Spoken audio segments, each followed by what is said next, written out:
Try and stop me!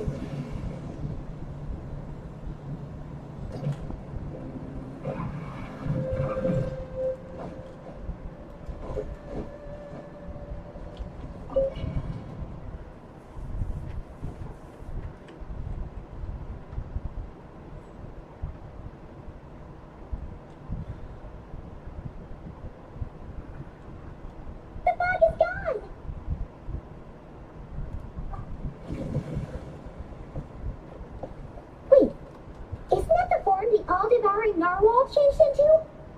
How come he knows that, too? Really? So, you're telling Paimon that giant whale and this guy can both turn into the fowl? How does that work? It's a subconscious instinct. Any intelligent being who longs for his level of strength is bound to mimic his appearance. It's a natural response after encountering someone as powerful as Master. To them, he represents ultimate power. We know the person before us has encountered Master, and we know he stole a portion of my power. So it's not surprising that he would assume this form. Okay. Oh, the closer Paimon looks, the more intimidating it gets. Nervalette isn't here this time, so it's up to us. He won't have the nerve to steal again after we're done with him. Let's teach this guy a lesson.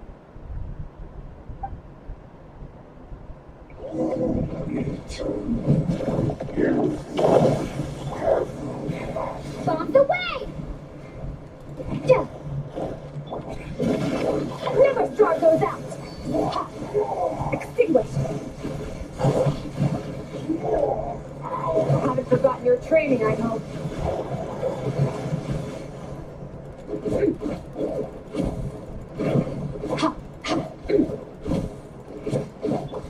Water jet! Surge!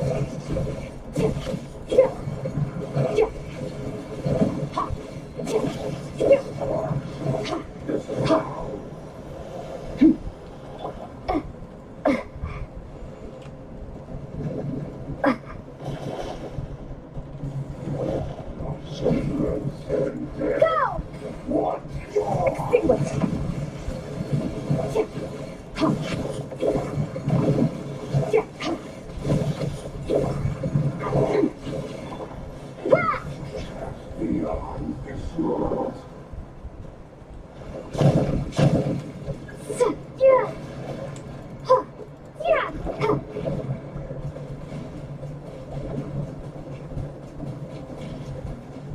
Go!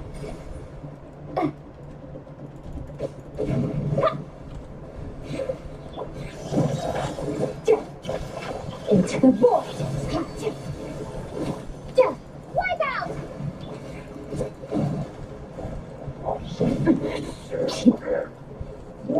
Go! Annihilate!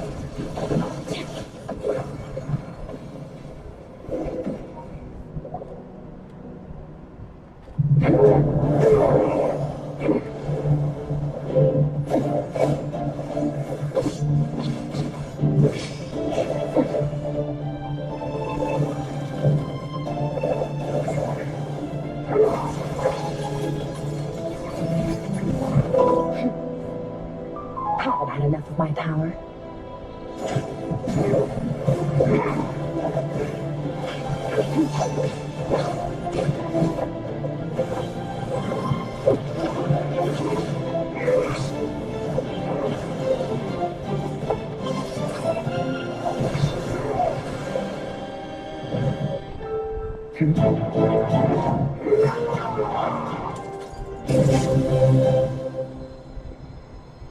Well then, let's see how much more of this power you can handle.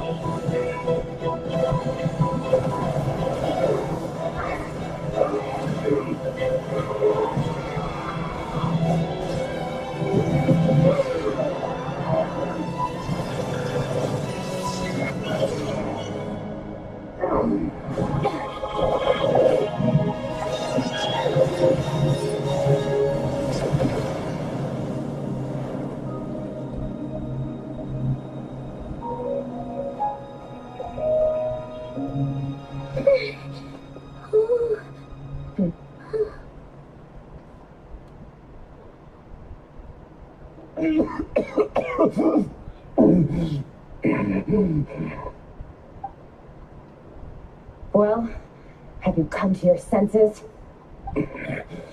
You saw that my body was at its limit.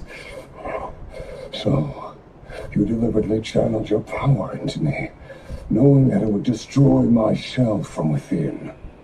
Such power, such keen battle instincts. So you must be. Skirk, Sertologi's disciple. How long has it been? How long has he been away from Tevat? Hundreds of years. Hundreds? Sorry, it's a lot to take in. I should introduce myself. I am Skofnungar, a friend of your master and one of his followers. This is the first time I've heard your name, Skirk. But hundreds of years ago, I knew you existed, and I knew you would come here. Hundreds of years ago? Sounds like you and Master have quite the history. Care to tell us about it? Of course. Might as well take advantage of a clear head while I can. The story starts a long, long time ago. I was born into a noble family in Conria. As the eldest son, I was set to inherit our title, but I contracted an incurable illness as a child, and everyone gave up on me. I trained the sword harder than anyone else, defeated all of my peers, but it was all in vain. When other people looked at me, all I saw in their eyes was pity, or a strange glee in my misfortune. Even my parents, who were just waiting for me to die. Over time, my heart hardened, and I became aimless.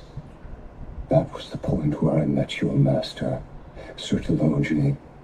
We were similar in age, but different in background. He was born in prison, the son of criminals who had been sentenced to death. He spent his childhood wandering the streets, facing more criticism than literary works in the Universitas Magistrorum. Yet, he always wore a smile on his face, as if kindness and malice were one and the same, and he could not see the difference. I still remember what he said to me when we first met. You need to fight to survive. Even if it's a losing battle, it should light a fire under you. How can you sit back like this and go down without a fight? That does sound like something he would say. He was the first to acknowledge that I was worth something, and he inspired me to keep going. When we sparred together, it was the first time I actually felt the thrill of combat. When I was 10, he stole forbidden research materials and managed to cure my illness. It was like there was nothing in this world he couldn't accomplish. When it came to the human form, he was always intent on pushing the boundaries of possibility. But somewhere along the way, I fell behind. My talents were nothing compared to his, and at some point, I realized he had pulled so far ahead, I was too embarrassed to even ask him to spar. After his grand endeavor was successful, he sought me out and said to me, "This planet no longer holds anything of interest to me, so I'm leaving. But first, I have an offer. I can use a power I have just refined to break the curse of immortality for you." Your death was once what we worked so hard to prevent. But the immortality you now face is a different kind of pain altogether. I'll pass. Immortality doesn't sound so bad to me. Since I can't die, it means I have an infinite amount of time to get stronger. Maybe I'll finally catch up to you one day, and we can spar like we used to. Are you sure? I cannot say when I will return. Your body, or rather, your soul, might not be able to withstand this curse. All I can do is try. After all, a wise man once told me, people need to fight for their own survival. Wise indeed. And nevertheless, if you grow weary of the pain of immortality and wish to experience a good sparring match before you wither away, seek out my disciple. Disciple? Never thought I'd hear that word coming from you. Nor I, but Vedifenir said I was destined to find a disciple out there in the universe and bring her to Tibet. You know as well as I, Vedifenir's prophecies are never wrong. Well, now I'm curious about who this disciple of yours will be. All Vedifenir said was that one day the stars shall bow in her honor. Sounds pretty impressive. Of course, only the most outstanding people would have the right to become my disciple. Still self-assured as ever, I see. But you're not wrong. I'll be leaving then. Oh, and if you are serious about getting stronger, I'll let you a little gift in the primordial sea. As I said before, walk whatever path you want. Freedom means even the wicked get to make their own choices. Waiting for me in the primordial sea was the all-devouring narwhal, already beaten into submission by Sotology. In its weakened state, I was able to cut off part of its flesh and sew it into my own heart. Your heart? That sounds like torture. How did you even survive that? Because, of course, I bear the curse of immortality. So, you used the curse to turn yourself into a vessel for power. Even with that whale's ability, devouring power like that is not something the human body can withstand. With your body and soul constantly at the breaking point, it was the curse of immortality that sustained you. But that is not the path to strength. You have to pour your heart into it, work for it, dream of it. Instead, you stole something that didn't belong to you, and it backfired. You're right. I should have known better, but I had already pushed myself to my limits, and he was still miles ahead of me. So I had to take a leap of faith. I miss your master. I miss the days when we were all together, troublemakers without a home. I don't regret the choice I made. But if you'll allow it, I do want to apologize. To both of you. After the beating we just gave you, I think we can call it even. You're an interesting one as well. Sotology's disciple. That's a lot to live up to. It can't have been an easy experience. I know what he's like. He rules with an iron fist, using despair and fear to force you to catch up to him, all the while standing ever out of reach. We're like mountain climbers in the dark, never knowing how much higher we have to climb, Or when we will see the sun again. True. But I made up my mind long ago.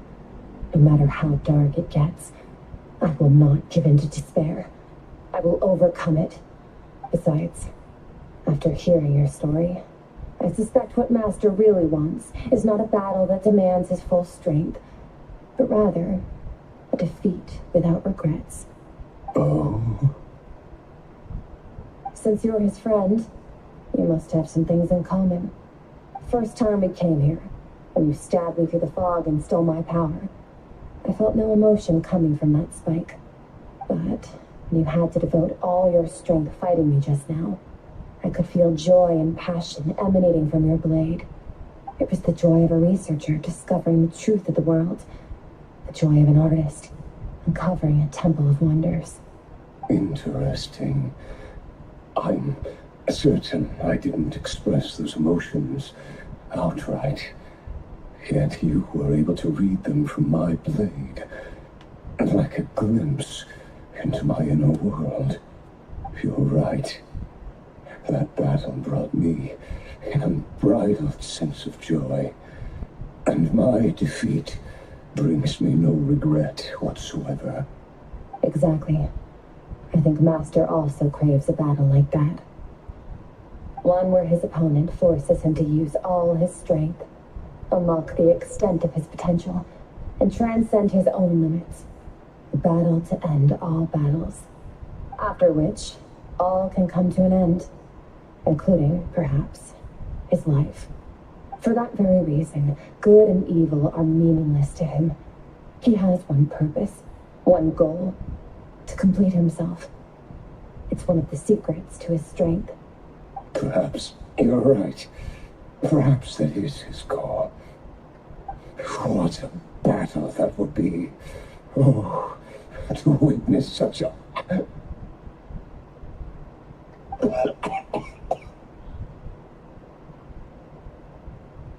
you okay? Too many different kinds of power are surging through my body. The curse of immortality allows it all to coexist, but it does not remove the pain. I won't be able to hold on to my sanity for much longer. What a shame. I would have loved to witness that battle. Sertology once offered to free me from this curse. Now, I must ask that of you, Skirk. Can you release me from the pain? I can, but not through death, if that's what you are hoping for. It's not a suitable punishment for your crime. As an alternative, I can take your consciousness, along with all the power you've consumed, and smash it to pieces. The impurities will dissipate, and under the curse of immortality, your mind and body will regenerate. When that process is complete, you will be back to who you were before, no longer tortured by powers you can't control. But it will be a time-consuming and painful process. The decision is yours to make. I accept. And who knows? Perhaps I'll wake up in time to witness your great battle with Sertology.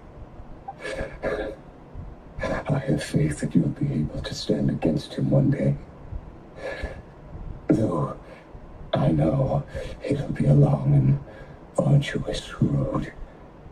If we are climbers in the dark, it appears the dawn has finally broken for me. But your ascent continues. At least, it looks like you are not alone on your journey. I will reach the top of this mountain, no matter what it takes. And you, Scoffmonger, will be my witness at the end of all things. Whew, it's finally over. Let's get out of here. Huh, at least we don't have to make a mad dash for the exit like last time.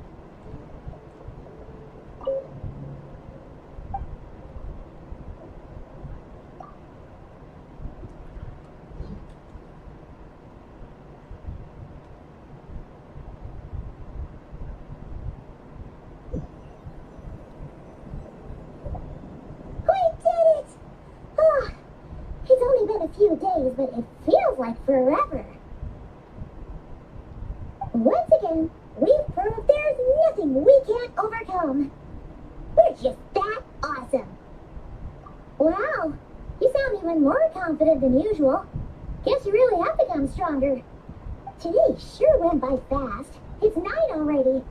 Oh wait, that reminds Paimon. The stars you mentioned, the ones that died out, are they back now? Yes. The power Skofmanger stole has been returned. So, the stars have regained their light. Great! Huh, it's crazy that you even noticed their light was gone. There are so many stars in the sky. If a few disappeared, Paimon definitely wouldn't be able to tell. I suppose it's because I have gazed upon this sky for centuries. The false stars, hanging in the meticulously planned sky, glittering with rotten light. It's not real.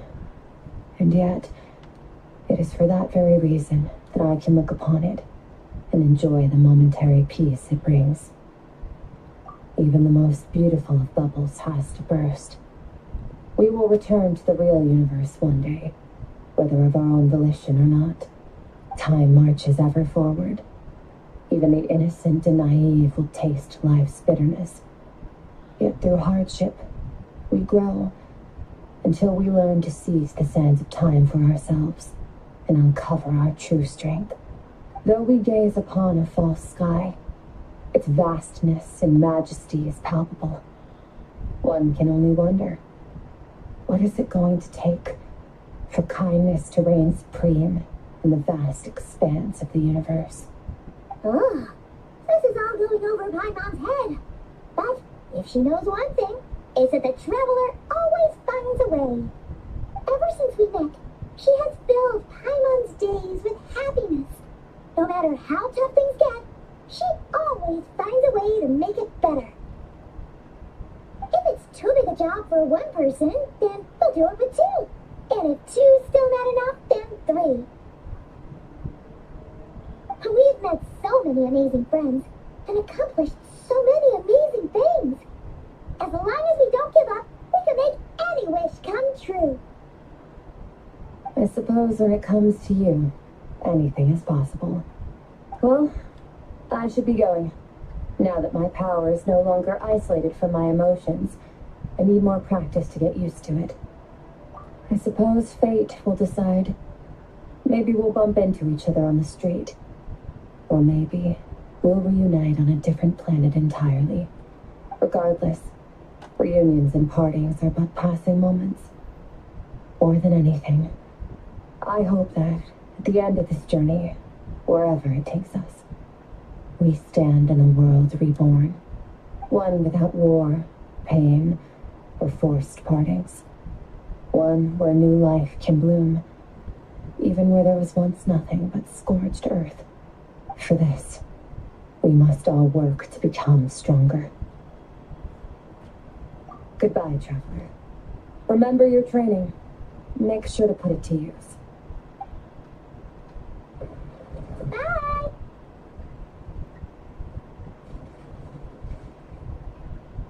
Is it just Paimon, or is she being nicer than before? We definitely count as friends after all that, don't you think? Hey, what do you think about camping here tonight? There's nothing quite like sleeping under the stars. Come tomorrow, we can continue our journey.